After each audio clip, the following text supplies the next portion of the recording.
Who's actually getting the most out of this HELLOLAND gaming desktop? Who can safely walk away? And does the price make sense for the average player who just wants to fire up a game after work? Those are the three questions that keep most buyers up at night, especially when the market is flooded with custom-build hype and cheap, underpowered bundles. Link is in the description if you want to check the product details on Amazon. In this review, I'll walk through the everyday realities of owning a pre-built gaming PC like this one, point out the hidden trade-offs, and help you decide whether it belongs in your setup or in the trash bin of nice have ideas. First off, let's talk about the hesitation most of us feel before clicking add to cart. A pre-built gaming tower promises convenience, no need to research motherboards, balance power supplies, or troubleshoot a BIOS flash, but that convenience can hide compromises. You're essentially paying for someone else's time and expertise, and you have to trust that the components they chose won't bottleneck you a few months down the line. For a lot of people, the biggest risk is ending up with a machine that can run today's titles at decent settings but struggles when the next generation of games arrives, or that can't be easily upgraded because the case or PSU was sized for the exact parts inside. Those are the kind of practical concerns that separate a solid purchase from buyer's remorse. Now, let's get specific about the kind of player who actually benefits from what HELLOLAND is offering. If you're the type who finishes a long day, plugs in, and wants to jump straight into a 1080p session of Fortnite, Apex Legends, or even something a bit more demanding like Elden Ring, this box checks a lot of boxes. The Ryzen 5 9600X is a 6-core, 12-thread CPU that sits comfortably in the sweet spot for most modern titles.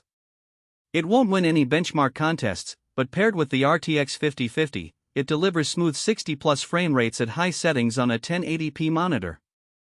That means you can turn on the extra visual flair like medium-level ray tracing or higher texture quality without sacrificing responsiveness.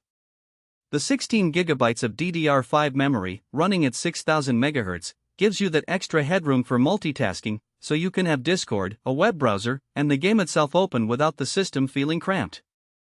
The storage story is another practical win. 2 TB of combined SSD space, 1 TB of PCIe NVMe speed for your OS and favorite games, plus another terabyte of SATA SSD for bulk storage means you won't be constantly juggling installations or watching long load screens.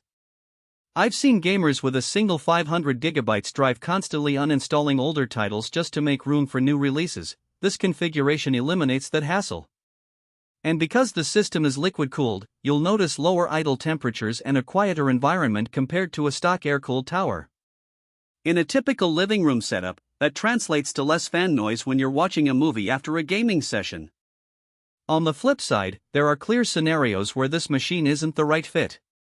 If you're chasing 1440p or 4K resolutions with ultra-high refresh rates, say, you have a 144Hz 1440p monitor and you want to max out settings in Cyberpunk 2077, you'll quickly discover that the RTX 5050, while competent, isn't built for that level of pixel pushing. The GPU will force you to dial down settings or accept lower frame rates, which defeats the purpose of a high refresh display. Similarly, if you plan to stream your gameplay while you're playing, the 6-core CPU can become a bottleneck. Streaming software typically leans heavily on extra cores to keep both the game and the broadcast smooth. In that case, a desktop with an 8-core or higher Ryzen or an Intel i7 would give you a more comfortable margin. Upgradability is another practical weakness to flag.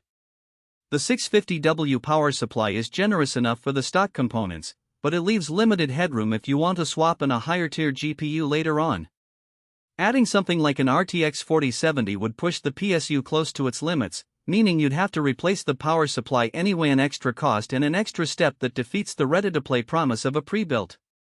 The case itself, while sleek, isn't the most spacious for future expansion. Larger aftermarket GPUs or additional storage cages could be a tight fit.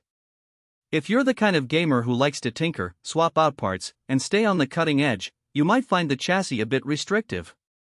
Value for money is where the conversation gets interesting. If